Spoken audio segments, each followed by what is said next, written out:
does not look like a team's call, so we'll see how this goes. Anyway, my name is Philpot, I'm your compere for the first half. And welcome to OTG Goes Wild! We've got a bit of everything tonight. Stuff on the pole, off the pole, on a hoop, who knew? We've got lots of performances, including Sandy, the juggling sea lion. This is our 5th birthday event. A lot of us performed here many weeks ago, so it's a good time to come back. And we're also raising money for United Sex Workers. I kept on pronouncing it as a Sex Workers United, which sounds like a football club, but not good night. Sounds pretty awesome, football in stilettos. So that is our evening. Well, actually, there's something in my mind. Sandy the sea lion, the juggling sea lion, couldn't come tonight because he couldn't get through the Watford Gap. So we've got humans instead. Anyway, we'll give you some general welcomes and welcomes general, bit of housekeeping, so please feel free to get up and get drunk between the acts, go to the toilet, whatever you need to, go for a smoke, but please do so quietly to avoid my awful jokes. During performances themselves, please try to avoid moving because it will distract the performers, and also you might get in the way of someone filming their friend's performance, the most important thing, of course. The first half of the show has got a bit of everything, it's like a pick and mix, very delicious, and you should be prepared for a journey through all emotions, including excitement, hopefully not grief, and elation. The brief for the first half is animal themed, and this will be interpreted in a wide variety of ways. After a short break, the amazing, gorgeous, amazing, a million times, Gemma Rose will be up on stage for her sex workers' rights intervention. Gemma is one of the loudest voices in a handful of amazing humans fighting to change how the world sees and treats sex work and sex workers. In the second half, OTG will go unchained. So we'll be releasing the lions at that point, so you've been warned. And the host of the second half, King Confused, will be kicking off a set of 14 filthy performances, whereby you can edge closer to the stage to get a little bit closer to the action. What else? So I'm going to fill the gaps between the performances, but this avoids you having to speak to your significant other, really useful, so you can call this free relationship counselling. Or you don't have to talk to your Tinder date, or field date, or grind date, whatever it is. So you can just avoid them in a really polite way. I'm also going to be here to introduce bios, tell you a bit about the performers. Basically, we couldn't hire a Windows version, so that's why I'm here. If anyone go on Windows and they were younger and use a speech-to-text function where you could type in, the rabbit jumps over the fence, then explodes a nuclear bomb, and Stephen Hawking would read it out. And it's a bit of a dad joke. I'm only 28, gotta say. So instead of Stephen Hawking's dulcet tones, you have an exceedingly bisexual version of Ace Ventura standing in front of you. So, we need to do a bit of a clap and cheer on, so give me a clap and a cheer.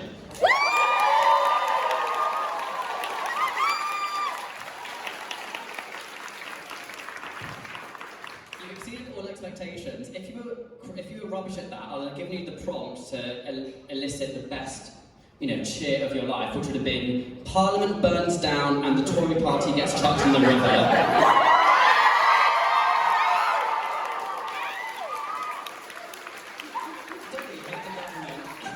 Anyway, I will start to introduce the first act, so here we are we ready? To start us off, we have a group routine called Bigger. This is Rosie, Sarah, Isabel, Holly, Cami, and Regina.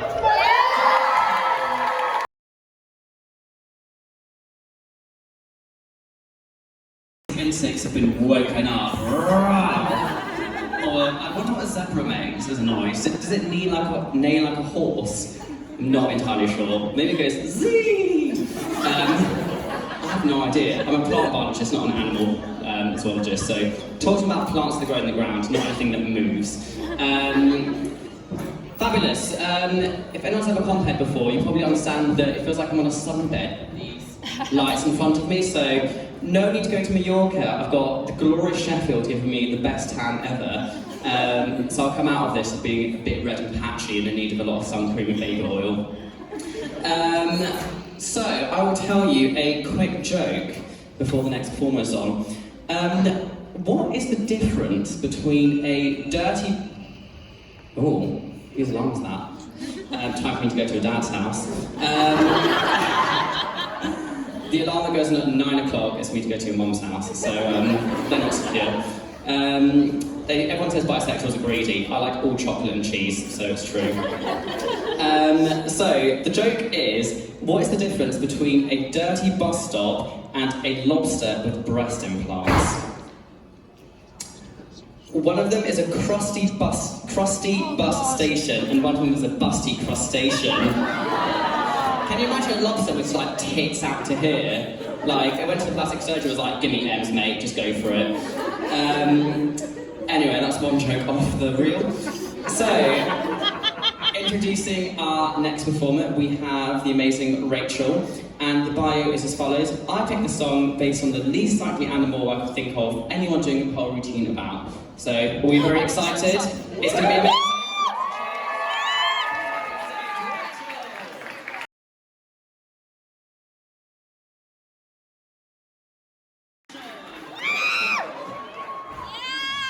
Wasn't that excellent? Never been turned on by a lobster before, but it's the first time for everything. I think lobsters are deep sea. Are they deep sea dwellers? Or are they mid-ocean or lower ocean? If anyone knows, let me know. I'm genuinely intrigued. Although a lot of English people love lobsters, but they've never had a langoustine, which is like, imagine a shrimp that got elongated twice its length with incredibly dangerous pincers. They look fearsome, but also quite delicious, might I add. Back from when I was a child in the south of France, eating the delicacies of the south of France. And in case you haven't guessed, I'm a cunt, so I potter on at that. So happy to be verbally insulted and etc. I have a very thick skin. Well, I've got a thick skin because I've got eczema, so it kind of makes sense, because in eczema the skin turns over a lot faster, like how I turn around in my bed knowing the Tory government is still in power. So, if you've never been to a pole show before, this is cool to tighten the pole to make it go static and make sure that people don't die when they do something. Fabulous. The magical assistants are here. I think our next performer is ready to be introduced. So, our next amazing performer is called Sasha.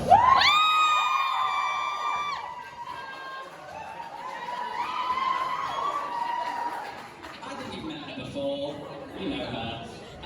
Sasha is the resident / principal instructor at Butterfly Studio in Sheffield, teaching pole fitness with a specialism in lyrical and contemporary styles. Yeah. She has been dancing all her life and has been poling for 11 years now this summer, including some time out of her 2 boys who are now 6 and 3 years old.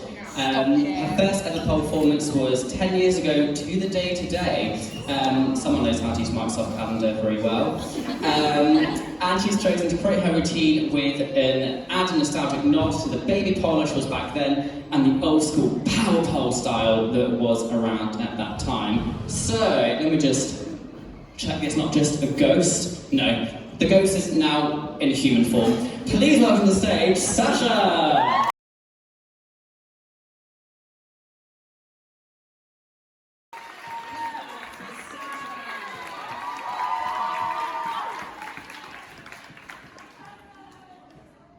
Sometimes, so I've been doing this for quite some time, and you sometimes forget that the split she did just there, what you're holding on with is a bit of your upper thigh, some of your side, I don't know what the anatomical name for this, I call it the side me, and then an armpit. And it's like, how is that possible? Like, anyway. As you can tell, we are currently undertaking building works on the stage for something very exciting. So we'll take up time. I'm going to canvass some opinions on what you think about me standing here with a clipboard. Yay, nay, no? This is another niche reference, so if anyone was taking the underground in like the mid to early 2000s, there was a dating website called Uniform Dating, where it was like, would you like to date a teacher, a firefighter, a policeman, or a doctor? whilst I don't think my kind of category is cut with a clipboard, do you like saying arsehole with a clipboard? Tick yes if so. I would not be seen dead on that site. I think I also give the idea of my occupation, which is I work in government delivering IT projects, which is a terrible use of your taxpayer money. So I can see some pitchforks being sharpened, keep them sharpened. Do I deserve to use taxpayer money? Don't you know? The one thing that will make you want to use your pitchforks and, you know, be very angry with them is the following imagery. You can thank the recent Tory party contest for this. So, if anyone watched any of the kind of election videos, there was "Ready for Rishi," and I was like, no, we're not, mate. I just don't know who came up with it. Do you think it was his wife being like, "I'm a naughty wife. I'm ready for you, Rishi." Imagine being like, "Oh, my campaign idea from like my wife in the bedroom." Like, maybe not. I think. For me to say in reality, I'm ready for Rishi, oh, give me tax cuts, oh, billionaires. I think I'd rather be like bathed in a vat of acid than thrown into a pit of vipers and then have like stars, hot pokers stabbed through my eyes because I know the man who's the wife of a billionaire, don't really understand it. Looks like this strange contraption called a hoop is nearly ready, so the sandbags are coming out, it's getting serious. We're getting for an army deployment. Come on, Sam, give it up for the sandbags, everyone! Let's imagine I'm on QVC. So here we have the very illustrious sandbag. It is nice and heavy at £10, lovely branding on the front. Heavy, but also firm to the touch. Great for a pillow, picnics, and in the bedroom. Want to smother your husband? Buy a sandbag. Only £10.99 for 3. And we've had a price drop. They're free because we should all be single and not have husbands because marriage is garbage. Marriage has got a 50% failure rate. 50% of marriages end in divorce. So like, why bother? Anyway, so I'll introduce our next performer onto the stage, which is Emily.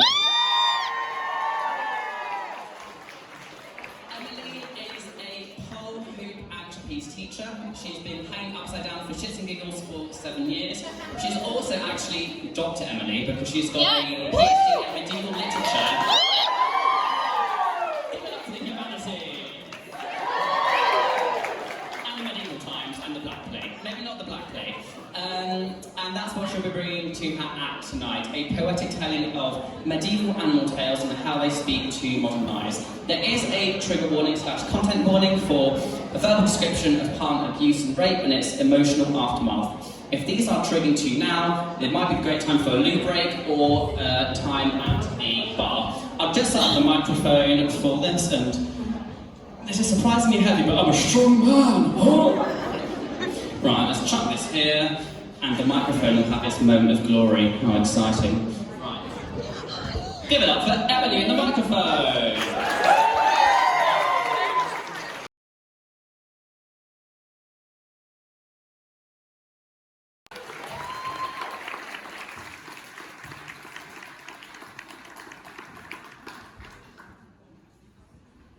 Give it up for Emily. It's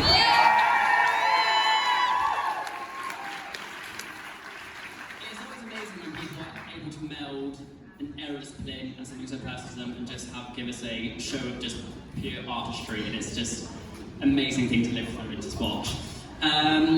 Whilst the construction is being dismantled as usual and the sandbags are not being used anymore, no one bought them on QVC, I want to talk to you about what it is to be an ally. So, in terms of sex workers, you have sex workers and you have allies. So, allies are people who are adjacent to the cause. They're not part of the group, but they're on the side of it. If you don't know what adjacent is, that's what I was with your mum last night. We had a great time on her waterbed.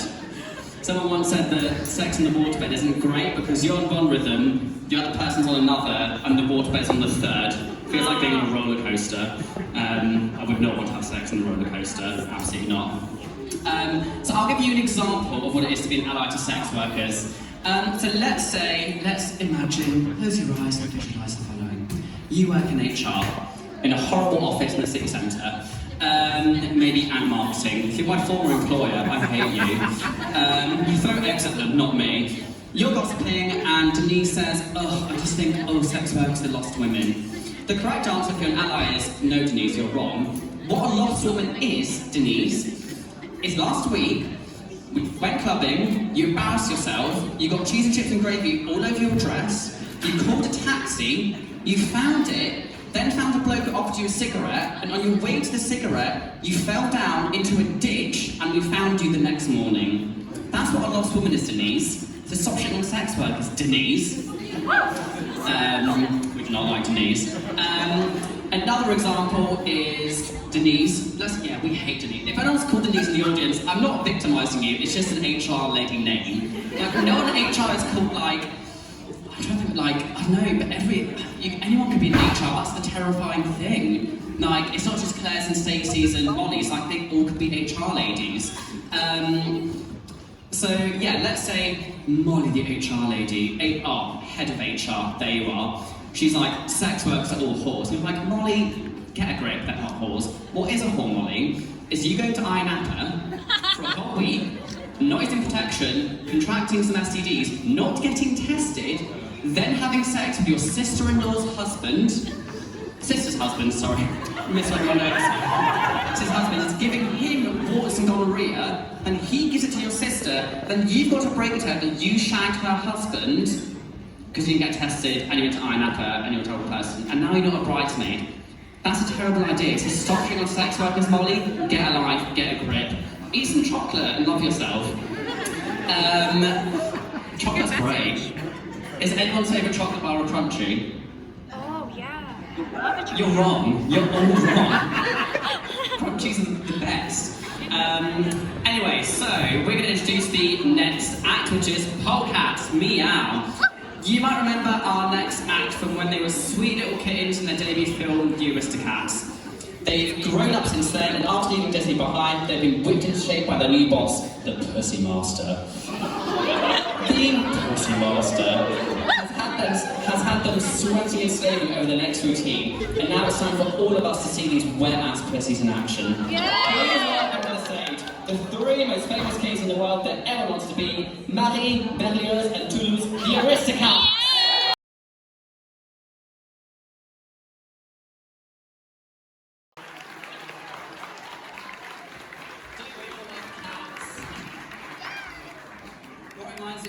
If anyone likes Kill Bill, you know Kill Bill Volume 1, there's the guy that she murders in hospital, and he is driving the Pussy Wagon, which is yellow and pink, and it's like, I think the best car in the world. Like, out of Ford Fiesta, but I'd definitely upgrade to the Pussy Wagon.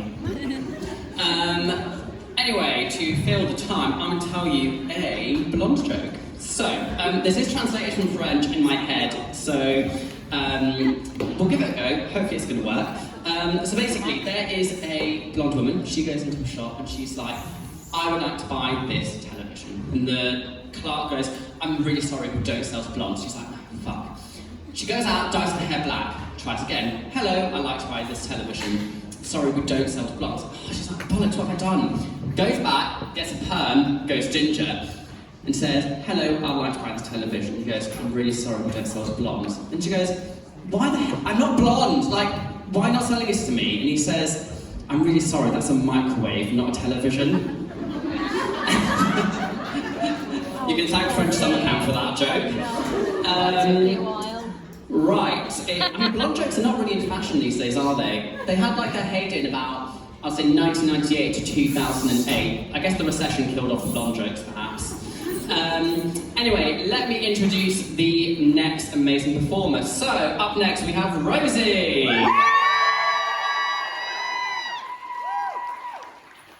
Mythical creature meets Eurovision Song Contest winner 2014. What more do you want? To quote Dumbledore, another Phoenix enthusiast, it's not just me who's into that kink. Phoenixes burst into flame when it's time for them to die and to reborn from the ashes. Considering the heat this week, there's a likelihood of fire collapse, so don't panic. As it is birds themed and mostly freestyle, you can expect a lot of feathers and some flapping about. So let's see what happens. Enjoy, and please welcome to stage Rosie. Amazing, fabulous. We are at the end of our first half, so we are going to have an interval. So you'll have to come back at 8:45 for Jenna's talk. Thank you very much for bearing with me. If you loved my compèring, my name is Charles Philpot. If you hated it, my name is King Confuser.